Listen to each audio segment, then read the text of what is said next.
Oh, hi, good morning. I'm here on the campus of Princeton University, just down the road from you guys in Princeton, New Jersey, and I was starting to read Canto XI of Dante's Inferno, which is right about where you should be right now. Although, hopefully you're safe at home. You can tell I'm out here far away from any living human, although there are some squirrels and even a fox now and again. But Princeton's campus is totally cleared out, so it is a great place to sit outside and just read a little Dante. But I want to bring you sort of up to speed on how things are going.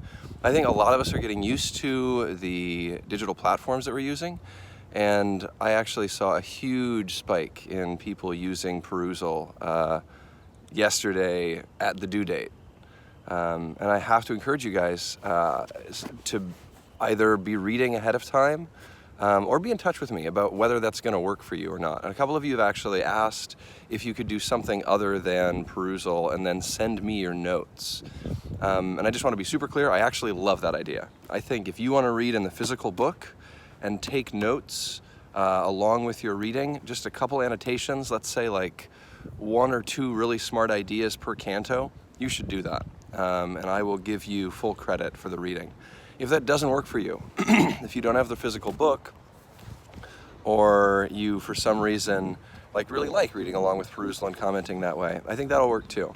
I'm still going to have discussion posts for you to allow you, even if you're using Perusal, to develop better ideas.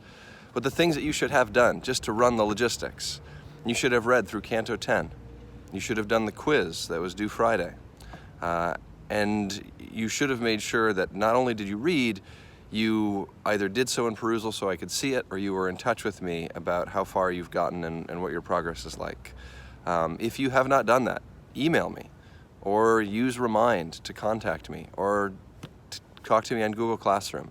Whatever you can do to be in touch will really help. Remember, my email I'll link it at the bottom of this video. But I want to just start with reading a little bit of Canto XI with you. At the end of this video, I'll talk to you about the directions for the project. So if you've already read Canto XI, skip ahead maybe 2 or 3 minutes. Otherwise, stick with me. It's a beautiful morning. Up on the topmost rim of a deep-cut bank, formed by a circle of massive fissured rock, we stood above a pen more cruel. The stink thrown up from the abyss had grown so thick its excess drove us to shelter in the space behind the great tomb's lid. It bore a plaque inscribed, "I hold Pope Anastasius, drawn by Photinus from the proper path. We must put off descending farther than this," my master said, "until this rotten breath has become familiar to our sense of smell. Discover some matter to fill the lost time with." "Pray you," I answered, "so we may use it well." "I am so minded," he said, and then, "My son, within these rocks 3 lesser circles fall, each one below another, like those you have seen, and all of them are packed with accursed souls, in order that hereafter the sight alone may be sufficient. You will hear what rules determine how and why they are constrained." So I just want to pause for a moment and say, we're really getting to the thick of it now with the organization of Dante's hell. And this relates to the project I'm asking you to do for the week. But Virgil here is speaking to Dante about the importance of how things are layered and where the rules constrain these different sinners. So the organization of hell it really matters to both Dante the author and Dante the character. "So you may hear what rules determine how and why they are constrained. The end of every wickedness that feels heaven's hatred is injustice, and each end of this kind, whether by force or fraud, afflicts some other person. But since fraud is found in humankind as its peculiar vice, it angers God still more. So the fraudulent are lower and suffer more unhappiness. But the whole first circle is for the violent. But because violence involves a deed against 3 persons, its apportionment and fabrication are in 3 rings. To God, to oneself, to one's neighbor, all violence is done.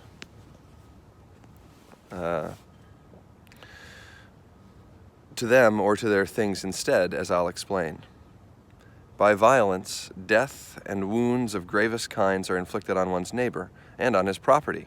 Arson, ruinous offense, extortion. Here again, just to pause. This is Dante moving through all of these different types of sins, thinking about why and who they hurt, and why then they are punished in the way that they are. So the first ring is the harbor of torment for the homicides and those who strike out wrongfully, despoiler, robber, and plunderer in various companies. One may lay violent hands on his own being or what belongs to himself, and all of these repent in vain within the second ring. He who deprives himself of your world sins thus, or gambles, or dissipates whatever thing he has of worth, or weeps when he should rejoice. I'm going to stop there just because I wanted to get you guys started off and talk to you now a little bit about the project. If you want to hear me actually just reading through this more, if it makes it easy for you to follow along with, please say so in the comments. And truth be told, I don't mind hanging out and reading a little bit out loud. That's fine for me. But I want to know that that's useful for you. Otherwise, I think it's actually better for you to read yourself and annotate as you go.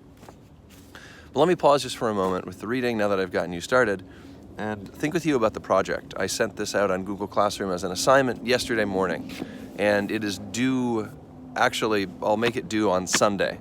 It's due now Friday, but I'll change it to Sunday so that you guys have some time to think through this.